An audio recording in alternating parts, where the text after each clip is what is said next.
राधे राधे दोस्तों। आज हम आप सभी के लिए अपनी इस वीडियो में लेकर आए हैं मंगला गौरी व्रत कब है, इसे कैसे किया जाता है, यह व्रत और इसकी पूजन विधि क्या है। सावन का महीना हर मामले में बहुत ही पवित्र महीना होता है, क्योंकि जहां एक और पूरे महीने भक्तजन सावन के प्रत्येक सोमवार को भगवान शिव का व्रत करते हैं, वैसे ही सावन में मंगलवार का दिन भी बहुत खास है, क्योंकि इस दिन मंगला गौरी व्रत रखा जाता है। मंगला गौरी व्रत सावन के महीने में प्रथम मंगलवार से शुरू करके महीने के सभी मंगलवारों को किया जाने वाला व्रत है। सावन के माह में जितने भी मंगलवार आते हैं वो मंगला गौरी व्रत कहलाते हैं। इस व्रत में भगवान शिव जी, माता पार्वती, गणेश भगवान और नंदी जी की पूजा की जाती है। मान्यता है कि यदि किसी के वैवाहिक जीवन में कोई समस्या, विवाह में कोई अड़चन या फिर संतान सुख प्राप्त ना हो रहा हो तो उसे मंगला गौरी का व्रत मंगलवार के दिन रखना चाहिए और पूजा अर्चना करनी चाहिए। माँ मंगला गौरी की कृपा से साधना करने वाली स्त्री को सुख, शांति, धन समृद्धि, उत्तम संतान और अखंड सौभाग्य की प्राप्ति होती है। मंगला गौरी स्तोत्र का नित्य पाठ करने से भी साधक को मनवांछित फल की प्राप्ति होती है।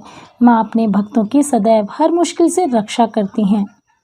धार्मिक मान्यता है कि माता पार्वती ने भगवान शिव को पाने के लिए कठोर तपस्या की थी।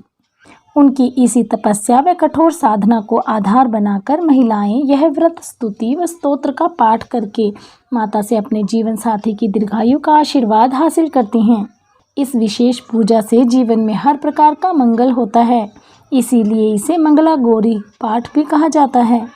इस बार सावन माह का प्रारंभ 14 जुलाई से हो रहा है, जो कि 12 अगस्त तक रहेगा। वहीं इस सावन में 4 मंगलवार पड़ रहे हैं। प्रथम मंगला गौरी व्रत 9 जुलाई को है और दूसरा मंगला गौरी व्रत 26 जुलाई को। तीसरा मंगला गौरी व्रत 2 अगस्त को है। चौथा मंगला गौरी व्रत 9 अगस्त को है। तो आइए जानते हैं मंगला गौरी व्रत की सामग्री क्या है।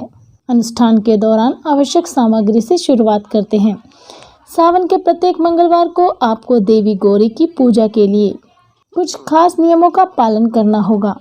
कुछ सामान की ज़रूरत होगी, जैसे कि एक चौकी, सफ़ेद और लाल कपड़ा, कलश, गेहूं के आटे से बना एक चौमुखा दीपक, 16 कपास से बनी 4 बत्तियां, देवी पार्वती की मूर्ति बनाने के लिए मिट्टी का पात्र, उनके अभिषेक के लिए पानी, दूध, पंचामृत, देवी गौरी के लिए कपड़े, भगवान गणेश के लिए जनेऊ, पवित्र लाल धागा, रोली, मोली, सिंदूर, चावल, रंग, गुलाल, हल्दी, मेहंदी, काजल, 16 प्रकार के फूल, माला, पत्ते और फल, गेहूं, लौंग, इलायची से बने 16 लड्डू, 7 प्रकार का अनाज, 16 पंचमेवा, 16 सुपारी, लौंग, सुहाग पिटारी जिसमें सुहाग की सभी वस्तुएं हों, जैसे कि कंघी, तेल, सिंदूर, काजल, मेहंदी, दर्पण, 16 चूड़ियाँ, पैर की उंगली के छल्ले, पायल, नेल पॉलिश, लिपस्टिक,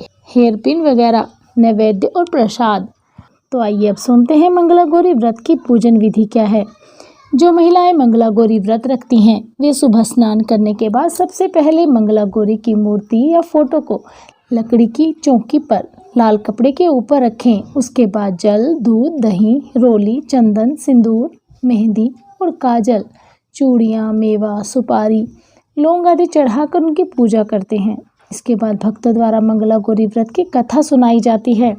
प्रसाद बांटने के बाद पूजा संपन्न होती है। जो लोग व्रत रखते हैं वे दिन में एक ही बार भोजन करते हैं। तो चलिए बिना देर किए अब सुनते हैं मंगला गौरी व्रत की कहानी क्या है। पौराणिक कथा के अनुसार पुराने समय में एक धर्मपाल नाम का सेठ था। उसके पास धन दौलत की कोई कमी नहीं थी, बस कमी थी तो एक संतान सुख की। इस वजह से सेठ और उसकी पत्नी बहुत ही परेशान रहती थी। संतान प्राप्ति के लिए सेठ ने कई जप, तप, ध्यान और अनुष्ठान किए, जिससे देवी प्रसन्न हुई और सेठ से मनचाहा वरदान मांगने को कहा। तब सेठ ने कहा, माँ, मैं सर्व सुखी और धन धान्य में समर्थ हूँ, परंतु मैं संतान सुख से वंचित हूँ। मैं आपसे वंश चलाने के लिए एक पुत्र का वरदान मांगता हूँ। सेठ की बात सुनकर देवी ने कहा, सेठ, तुमने बहुत ही कठिन वरदान मांगा है, पर मैं तुम्हारे तप से प्रसन्न हूँ, इसीलिए मैं तुम्हें वरदान तो दे देती हूँ कि तुम्हें पुत्र रत्न की प्राप्ति होगी, परंतु तुम्हारा पुत्र मात्र 16 वर्ष तक ही जीवित रहेगा। देवी की यह बात सुनकर सेठ और सेठानी बहुत दुखी हुए, लेकिन फिर भी उन्होंने वरदान स्वीकार कर लिया। देवी के वरदान से सेठानी ने एक पुत्र को जन्म दिया। सेठ ने जब अपने पुत्र का नामकरण संस्कार किया तो उसने उसका नाम चिरायु रखा। जैसे जैसे समय बीतता गया, सेठ सेठानी को अपने पुत्र की मृत्यु की चिंता सताने लगी। तब एक विद्वान ने सेठ को ये सलाह दी कि यदि वह अपने पुत्र का विवाह एक ऐसी कन्या से करा देंगे जो मंगला गौरी का व्रत रखती हो, उसी कन्या के व्रत के फलस्वरूप आपके पुत्र को दीर्घायु प्राप्त होगी। सेठ ने विद्वान के कहे अनुसार अपने पुत्र का विवाह एक ऐसी कन्या से करवा दिया जो मंगला गौरी का विधि पूर्वक व्रत रखती थी।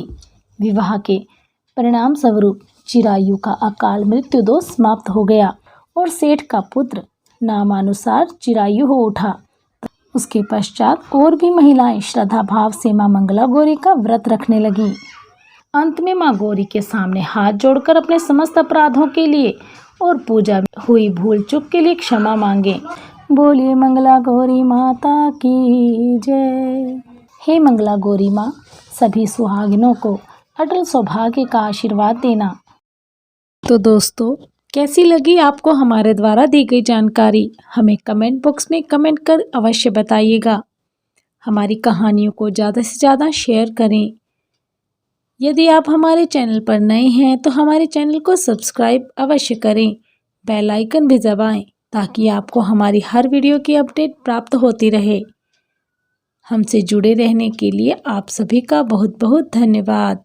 हम भगवान से प्रार्थना करते हैं आप सभी के जीवन में माँ लक्ष्मी का हाथ हो, सरस्वती का साथ हो, गणेश जी का आप सभी के घर में निवास हो। माँ दुर्गा के आशीर्वाद से आप सभी के जीवन में प्रकाश ही प्रकाश हो। राधे राधे।